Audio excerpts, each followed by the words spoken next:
नमस्कार साथीहरू, mathematics with Mohanji च्यानलमा यहाँलाई हार्दिक स्वागत छ। म हुँ मोहन घिमिरे। सिकौँ गणित 16 दिनमा भन्ने अभियान अन्तर्गत आज प्रश्न नम्बर 14 को बारेमा छलफल हुनेछ। सुरु गरौँ आजको विषयवस्तु। बाणगङ्गा नगरस्तरीय एसएई पूर्व तयारी परीक्षा 2081 गणित विषयको परीक्षाको प्रश्नपत्रको समाधान क्वेसन नम्बर 14। प्रश्न यस प्रकार रहेको छ। बाणगङ्गा नगरपालिकाद्वारा 2081 सञ्चालित राष्ट्रपति रणशिल प्रतियोगिताको माध्यमिक तहको खेल सञ्चालनको सुरु भएको माघ 22 गतेको दिन मार्च पास गर्ने तयारी गरिरहेकै बेला श्री बाल माध्यमिक विद्यालयका एकजना विद्यार्थीले एउटा लौरीको टुप्पोमा राष्ट्रिय झण्डा लिएर उभिएकै अवस्थामा उनका अभिभावकले झण्डाको टुप्पोमा हेर्नुभएछ। त्यस अवस्थामा दृष्टिरेखाले 60 डिग्रीको उन्नतांश कोण बनाएको रहेछ। 60 डिग्रीलाई अनुमानित मानिएको छ। त्यसो भए प्रश्न सोधिएको छ, क नम्बरमा उन्नतांश कोणको परिभाषा लेख्नुहोस् भनिएको छ। ख नम्बरमा यदि अभिभावक र झण्डा बोकेका विद्यार्थीको बीचको दूरी 3√3 मिटर भए जमिनदेखि झण्डाको टुप्पोसम्मको उचाइ निकाल्नको लागि कुन त्रिकोणमितीय आधारभूत अनुपात प्रयोग गर्नुहुन्छ भनेर सोधिएको छ भने उक्त दूरी निकाल्नुहोस् भनिएको छ। त्यो दूरी भनेको कति हो त भन्दा जमिनदेखि झण्डाको टुप्पोसम्मको उचाइसम्मको जुन दूरी छ त्यो दूरी तलाउनुहोस् भनेर सोधिएको छ। त्यो निकाल्नको लागि कुन त्रिकोणमितीय आधारभूत अनुपात प्रयोग गर्नुहुन्छ भनेर सोधिएको छ। त्यो दूरी पनि पत्ता लगाउनुहोस् भनेको छ। त्यही दूरी भन्नुपर्छ जमिनदेखि झण्डाको टुप्पोसम्मको उचाइको जुन दूरी छ त्यो दूरीलाई पत्ता लगाउनुहोस् भनेको छ। भने घ नम्बरमा सोधिएको छ उन्नतांश कोण 45 डिग्री बनाउनु पर्यो भने अभिभावक झण्डादेखि कति टाढा वा नजिक जानु पर्ला हिसाब गर्नुहोस् भनेर प्रश्न सोधिएको छ।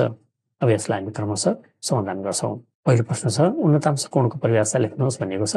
उन्नतांश कोणको परिभाषा यस प्रकार रहेको छ। कुनै स्थानबाट अग्लो स्थानमा रहेको वस्तुलाई हेर्दा दृष्टिरेखाले जमिनसँग समानान्तर हुने रेखासँग बनाएको कोणलाई उन्नतांश कोण भनिन्छ भनिएको छ। अर्थात् आफू होचोमा छौँ र माथिल्लो उचाइको कुनै पनि वस्तुलाई हेर्न पर्यो भने जमिनसँग अथवा जमिनसँग समानान्तर हुने रेखासँग जे जति कोण बनेको हुन्छ त्यो कोण उन्नतांश कोण हो भनेर भनिएको छ। यही नै हाम्रो उत्तर हो।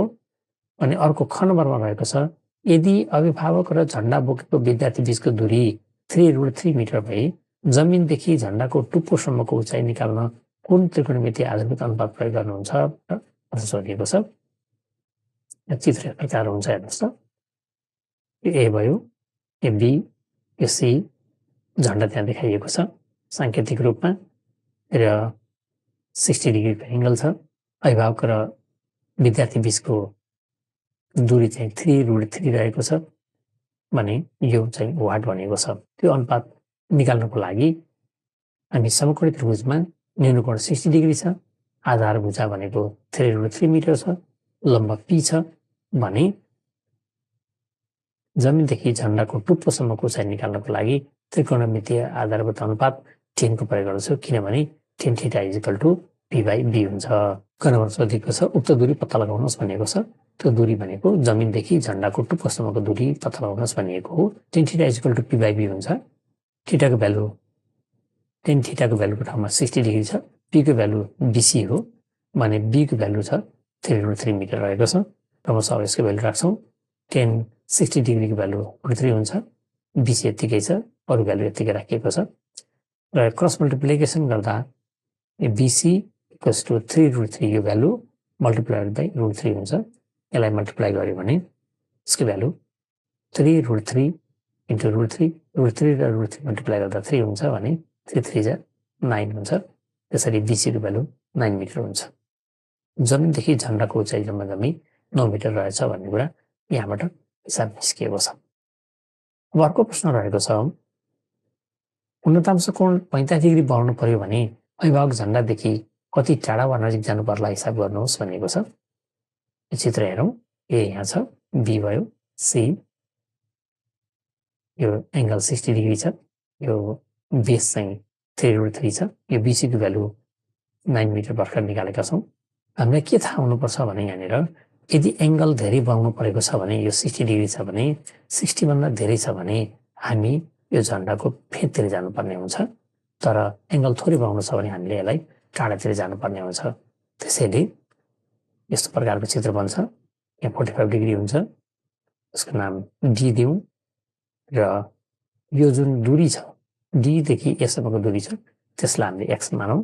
त्यही अनुसार हामी यहाँ राख्छौँ। पी इक्वल्स टु बिसी भयो, यसको भ्यालु 9 छ। बी भनेको अब नयाँ ट्रायङ्गलको लागि बीदेखि डीसम्मको दूरी हो, त्यो भनेको यहाँदेखि यहाँ 3√3 छ भने यहाँदेखि एदेखि डीसम्मको दूरी एक्स छ, त्यसैले 3√3 + एक्स मिटर भयो। न्यून कोण यहाँ 45 डिग्री भयो। यो भ्यालुलाई लिएका छौँ अब नयाँ बनेकोमा। त्यसपछि फर्मुला राख्छौँ tan θ = p/b। यहाँ अघिको भ्यालु यहाँ राखिएको छ। p को भ्यालु 9 हो, b को भ्यालु 3√3 + x हो र न्यून कोण 45 डिग्री छ। भ्यालु राखौँ। थीटाको ठाउँमा 45, p को ठाउँमा 9, b को ठाउँमा 3√3 + x। यो थीटा अब आवश्यक छैन, यसलाई हटाइदिउँ। त्यसपछि tan 45 को भ्यालु 1 भयो। अरू एज इट इज छ। क्रस मल्टिप्लिकेसन गरौँ। क्रस मल्टिप्लिकेसन गर्दा 3√3 + x ले 1 लाई मल्टिप्लाई गर्दा 3√3 + x भयो, द्याट इज इक्वल टु 9 भयो। अब x यहाँ राखौँ, 9 यो भयो। 3√3 लाई अर्को साइडमा लैजाउँ, माइनस साइनमा गयो, अर्थात् 9 - 3√3 भयो र x को भ्यालु यसको क्यालकुलेसन गर्यो भने 3.80 मिटर हुन्छ। यसरी 49 कोण 45 डिग्री बनाउनु पर्यो भने अभिभावक झन्डादेखि थप 3.8 मिटर टाढा जानु पर्ला भनेर यही नै हाम्रो उत्तर हो। हवस् त, आजको भिडियो यति नै। यदि यस च्यानलमा तपाईँ नयाँ हुनुहुन्छ भने च्यानललाई सब्सक्राइब अनि भिडियोलाई लाइक, सेयर र कमेन्ट पनि गरिदिनु होला। भिडियोलाई अन्त्यसम्म हेरेर साथ दिनुभएकोमा यहाँलाई धेरै धेरै धन्यवाद। हवस्, नमस्कार। Thanks for watching.